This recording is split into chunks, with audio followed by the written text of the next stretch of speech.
Greetings, ladies and gentlemen of YouTube. I'm Lewis Cypher, and this is the Devil's Advocate Debate Club. Welcome back with a couple of my favorite topics to rant about, highlighted in the news recently, namely cancel culture with the Amber Heard Johnny Depp situation, and a real argument to be had there, to be sure, as well as the global rise of authoritarianism with the crisis that has affected many countries and caused them to take some staggering steps towards controlling the populaces. I was really torn for where to take today's video until I came across a headline which read,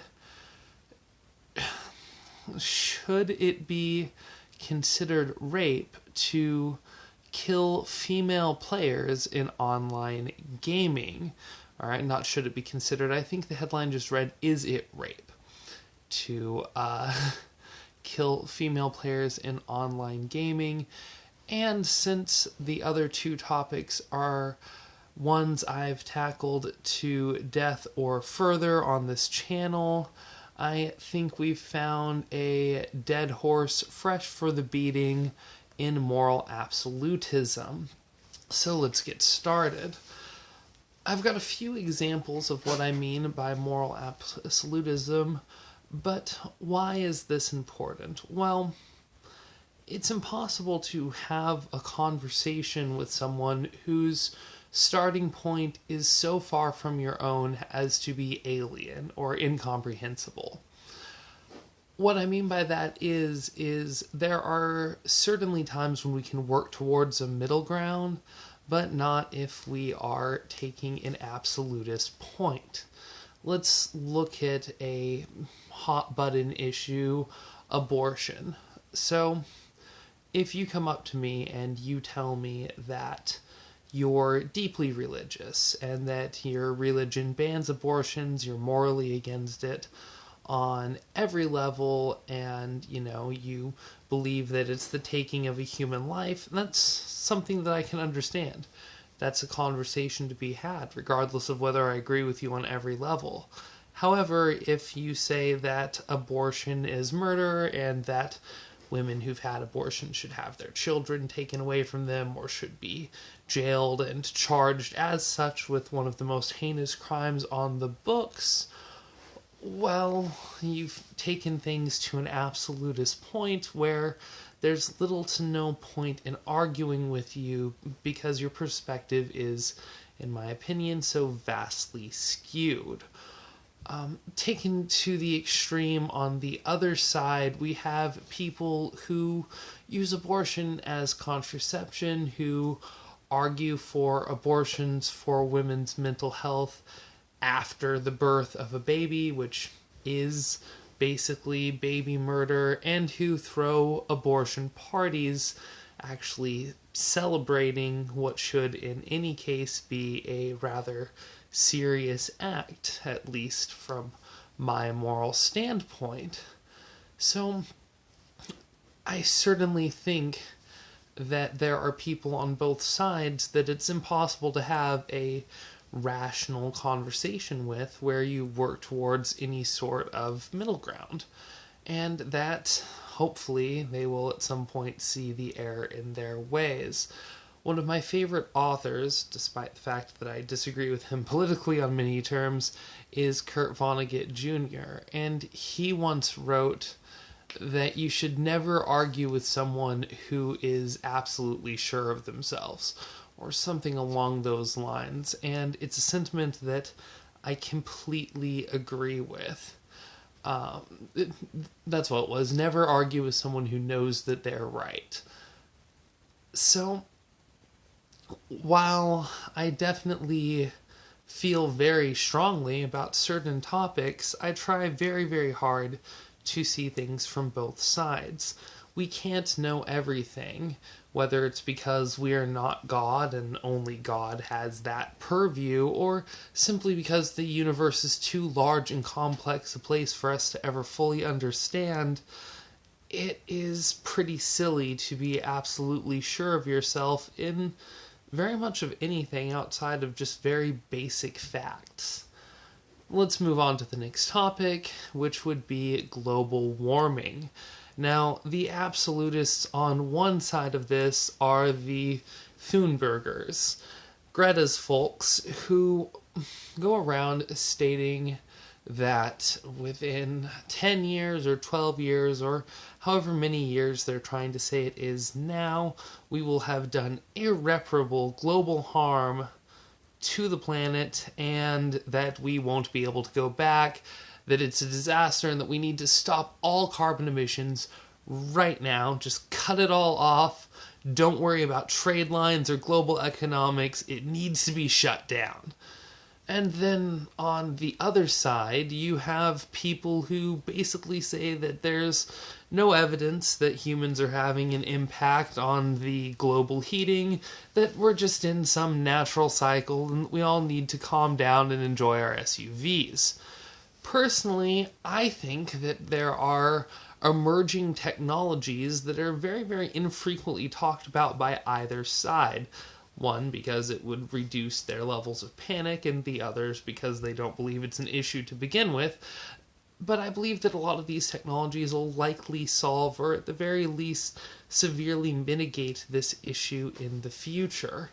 Now, I think that a lot of people who are in the environmentalist camp on this actually know about these technologies and know things are not as bad as they say. I think that, and I know for a fact in some cases, that a lot of people on the left in politics, for the most part, tend to be very, very extreme in their rhetoric, even if they don't fully believe it. So they take things to the extreme because they figure if you even give them 10% of what they're asking for, they might reach their actual goals. You know, the big ask, as it's called in business. Whereas people on the right, who I find that have extreme opinions, tend to be based very, very deeply in religious aspects or in just a belief in country and kin that comes close to a religious fervor. And in both cases, theirs is more honest, but no less destructive. So once again, it is a problem that you see on both sides, with very few people talking about the very realistic middle ground when it comes to the issue of global warming, of doing our best to reduce, reuse, recycle, while also looking for technologies that will just allow us to deal with the pollution issues in the future. And, you know, for those of you who don't know what I'm talking about, I think that we need to focus a lot more on the pollution that's going into the ocean, which is causing some real issues, and a little bit less on carbon, which is causing global warming, but which we've already developed machines that can pull carbon out of the air by the millions of tons and turn it into usable materials. Jumping to my last topic before we get back to the root of the video with video games, I want to talk a little bit about the global crisis that we've been facing and the authoritarianism that comes with it. People have been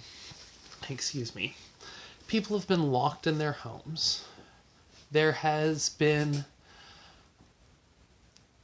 basically, the Constitution has been ignored in many, many cases. The right to publicly gather, to express your religion, and in some cases, even the rights of reporters are being taken away. The First Amendment is being laughed at. And that's just what's happening in America. In other places in the world, it's worse. Not all of them. But in many places, the lockdown has become so extreme that protests are erupting in multiple countries. And, well, ultimately speaking, economies are, if not collapsing, on their way to collapsing, as entire sections of the economy of the globe have been shut down. Supply lines have been cut, causing further shutdowns, and then, well, with the lockdowns and people being at home, even a lot of companies that initially were staying open for takeout orders and, curbside service have simply had to close due to a lack of their normal customers, a lot of whom simply don't have money because, well, they've been out of the job due to the global pandemic. Now,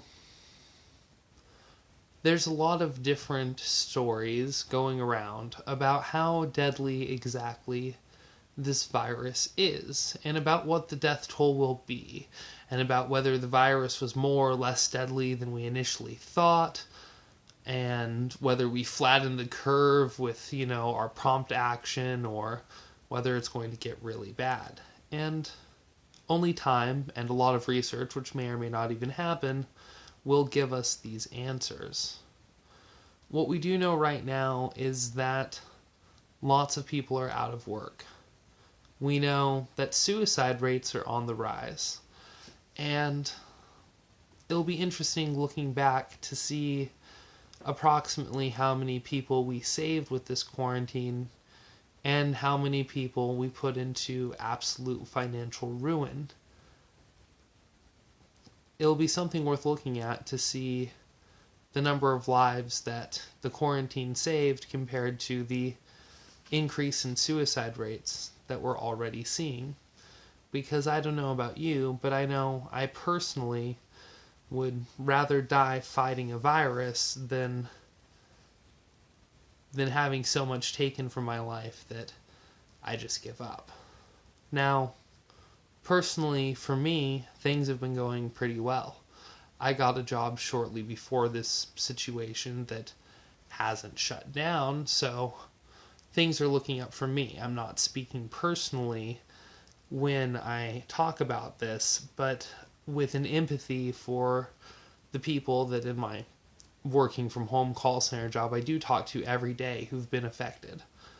And, well, I don't know who said it first. I've heard lots of arguing going on online about it, but we do have to be careful that the cure is not worse than the disease.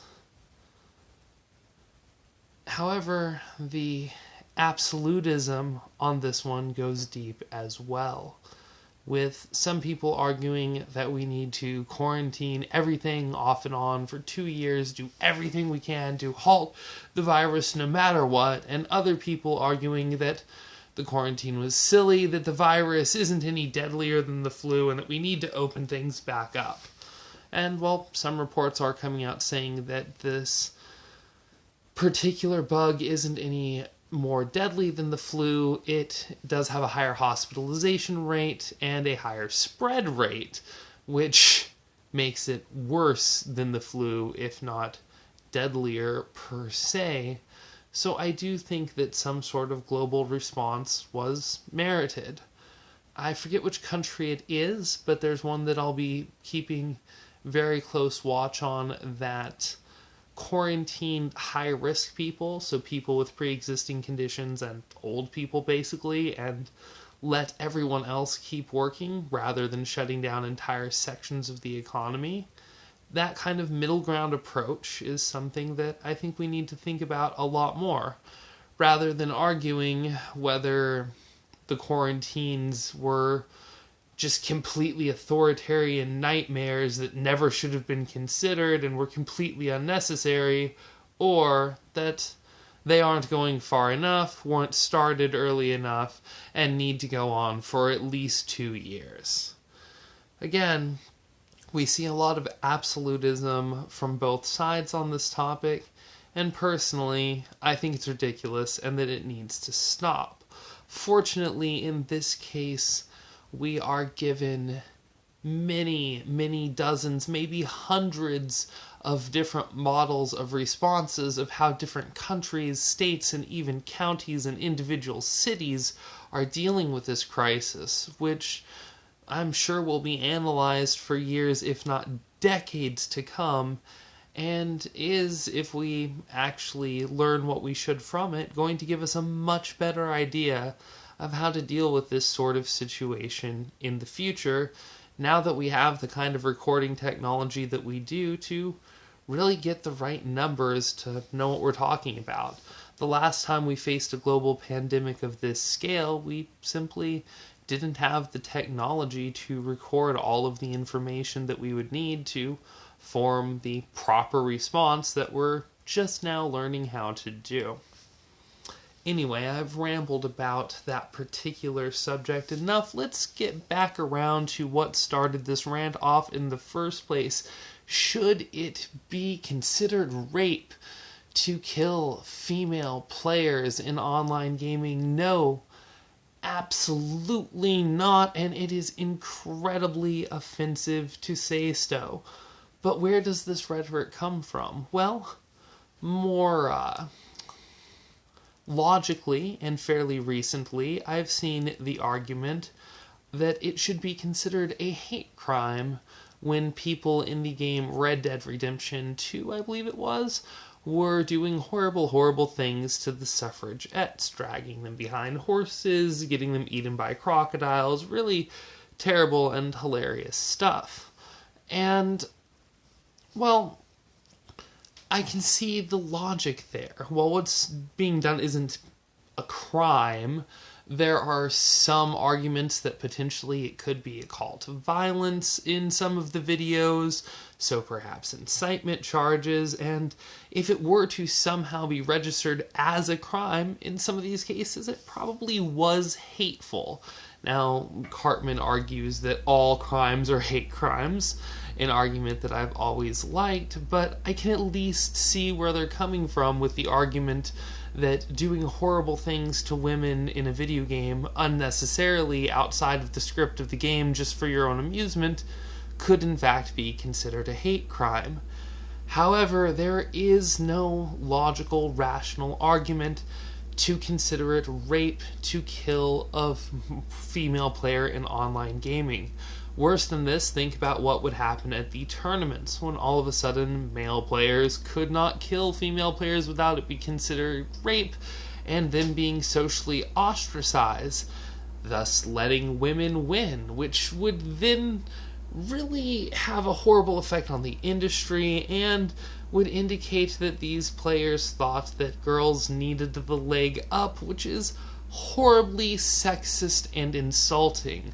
Not only that, it is a terrible slap in the face to anyone who ever has been the victim of a sexual assault of any nature, or especially a rape, to compare anything that happens in online gaming to what they've experienced, but especially something as so just common and daily as killing a female player in online gaming. I mean, that is a very, very basic aspect of many of these games, and the concept that it should be in any way vilified is absolutely and completely ludicrous.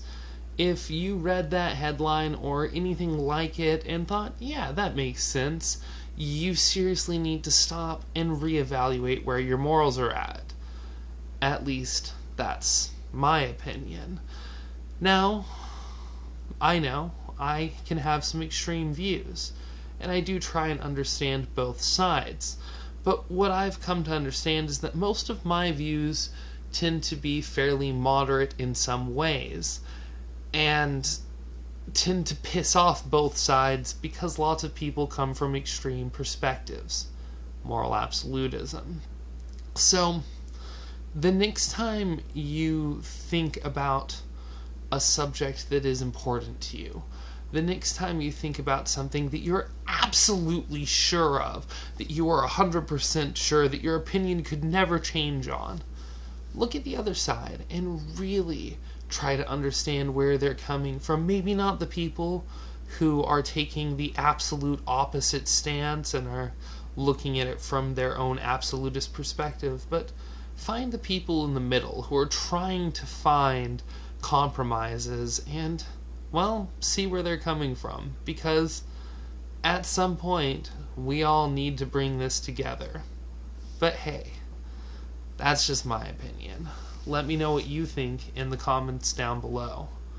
Don't forget to like and subscribe. As always, I'm your host, Lewis Cypher. Thank you for watching the Devil's Advocate Debate Club. Bye-bye.